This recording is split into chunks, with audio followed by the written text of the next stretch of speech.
Hello, my name is Cody Whipke, and this is the week one assignment for coaching and mentoring. I do apologize. I'm working off of one monitor, so I have my notes kind of over here. So if I'm looking this direction, that's why. But this week's assignment, we were looking into the difference between coaching and consulting, um, and I'll also be sharing a couple of examples for each of those. So in chapter 4 of our text, Goldsmith reminds us that while both of these roles help leaders and organizations grow, they do so in very different ways. So consultants are experts who solve problems and give answers. They analyze systems, create plans, and often tell organizations what to do. Whereas coaching, on the other hand, doesn't involve providing precise answers, but instead they ask questions that help leaders find their own solutions. Coaching isn't about fixing the business, it's about helping the leader grow, change behavior, and become more effective.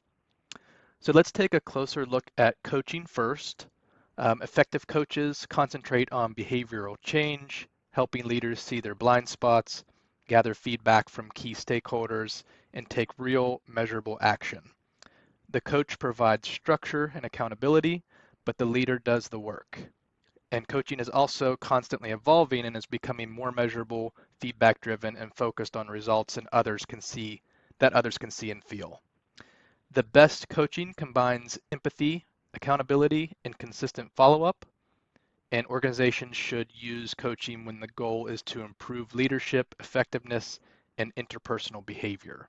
So I thought what I would do for my examples is actually look at my own organization. So I work for a large software company called SAP, and I am within the Cloud Renewal Center. So typically I manage about 20 to 25 software renewals every quarter, um, basically trying to get customers to renew their contracts with us, obviously trying to get as much revenue from those contracts as possible, make sure that they're happy with the products that they have, and make sure that we're following all the compliance rules with contract and negotiations from that side of things.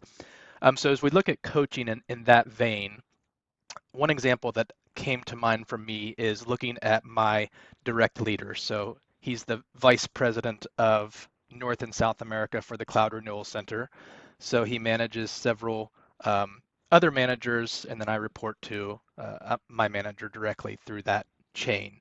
So in looking at that VP, I could see a coaching scenario come in where perhaps he's getting um, coached on how to be a more effective leader. So that would tie back not just leadership and his day to day and how to make improvements there, but tying that back to the organization's goals. So, how can he be a more effective leader that takes into consideration, in this vein, um, driving better renewal rates, for example, being a better leader in the sense of making sure that retention rates across our teams remain high, making sure that our employees are happy, that we're staying within that context, and how to be more accessible maybe in terms of communication. So just a couple of examples there is the actual coaching for that VP. So now let's take a closer look at the consulting side of things. So here we typically see that consultants are brought in when the issue is organizational, like strategy, structure, or processes. Consultants are brought in to analyze. So in this case, again, using my company as an example, bringing in a consultant to look at our renewal rates and find more effective ways to reduce churn risk. So again, making sure that we're renewing the most customers that we can, the most dollars that we can, and we're not seeing churn within those renewals. So having a consultant come in, maybe help implement new policies and procedures, and drive more efficiencies within the organization.